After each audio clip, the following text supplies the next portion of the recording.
Claro que estamos en contra. Miren, en menos de 8 horas, esta Cámara, los que van a votar a favor, los que antes estaban a favor del pueblo inclusive, hoy ellos mismos van a votar en menos de 8 horas a favor de subirle los impuestos a todos los mexicanos y mexicanas. Ese es el fondo del debate. La esencia del Sistema Nacional de Coordinación Fiscal básicamente consiste en que la Federación y los estados suscriben convenios de coordinación fiscal por medio de los cuales los estados se comprometen a limitar sus potestades tributarias a favor de la Federación. A cambio de participar en los ingresos fiscales federales, la propuesta de reforma que se presenta en su conjunto no atiende a los principios federalistas que históricamente han venido exigiendo el fortalecimiento de la administración pública y gobierno de los estados y municipios. Las reformas a la Ley de Coordinación Fiscal no modifican el control que puede ejercer la Hacienda Federal sobre los gobiernos en estados y municipios a partir de las fórmulas, porcentajes y fondos de participación de la recaudación federal participable. Compañeros, compañeras, todos conocemos del peregrinar de los gobiernos estatales y municipales para lograr la transferencia de recursos en forma oportuna. Hoy ya algunos lo hacen hasta de manera anticipada. La negociación política para obtener fuera del marco legal que este Congreso establece recursos oportunos o adicionales es y seguirá siendo carta de subordinación a las políticas que implementa el gobierno federal. Eso es lo que están entregando. No es virrey, ahora ya casi es el rey al que recibieron por este pasillo los del FUL con confeti. Me refiero, ya saben, al Frente Único de Lambiscones, cuando vino el secretario de Hacienda aquí y ustedes lo recibieron. Insistimos, fuera de los supuestos beneficios que presenta el Partido Acción Nacional, siguen intocados los candados que impiden al fortalecimiento federal y la autonomía de los gobiernos municipales. Aunado a ello, la limitación que imponen los porcentajes de participación para municipios, que básicamente se resumen en acceder a una mínima porción del 20% de las participaciones que corresponden a las entidades federativas.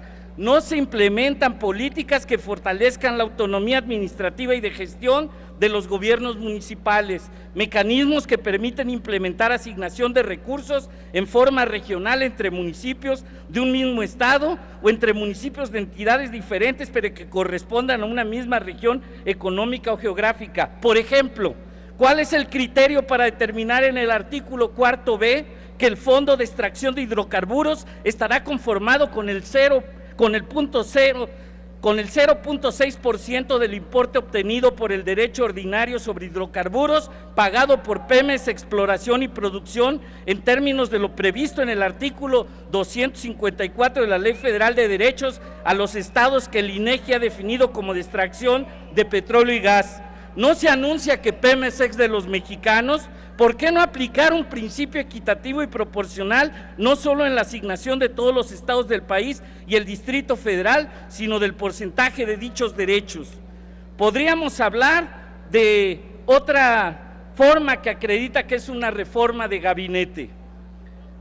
Estamos conociendo de un punto de acuerdo que firmó la Cámara para conocer en días pasados sobre el informe de montos de condonaciones sobre el impuesto sobre la renta, propuesta que seguimos sosteniendo a partir de un crecimiento desmedido, voy a culminar, de la deuda total de estados y municipios que ha crecido en un 150% en los últimos 6 años. La reforma que se propone, y culmino, es de gabinete, no se consultó, se hizo partícipes a los gobiernos municipales. Hace falta una reforma integral que atienda la necesidad de apoyar a los municipios con los controles administrativos y de auditoría que garanticen la transparencia y ejercicios del presupuesto público asignado. Las líneas que sustentan la reforma atienden a fortalecer un centralismo administrativo de control. Para muestra de ello es la reforma al artículo 26 y 26A del dictamen, para el control de la nómina educativa y gasto operativo que corresponde a los estados y al Distrito Federal, lo cual no es garantía para combatir la corrupción con el que operan los sistemas educativos estatales en las plazas que artificialmente inflan los gastos por entidad, siendo el caso de aquellas que tienen los maestros comisionados del Sindicato Nacional de Trabajadores de la Educación y de familiares de políticos que cobran sin tener asignadas funciones educativas. Ante la demagogia política de los gobiernos federales y estatales, culmino, existe la duda fundada que esta centralización administrativa combata la corrupción de uno de los pilares que sustenta la política electoral de los estados, los maestros del Sindicato Nacional de Trabajadores de la Educación, organismo que se subordina a las políticas del gobierno federal y no a las necesidades y derechos de sus agremiados. Miren, tiempo nada más para decirles algo.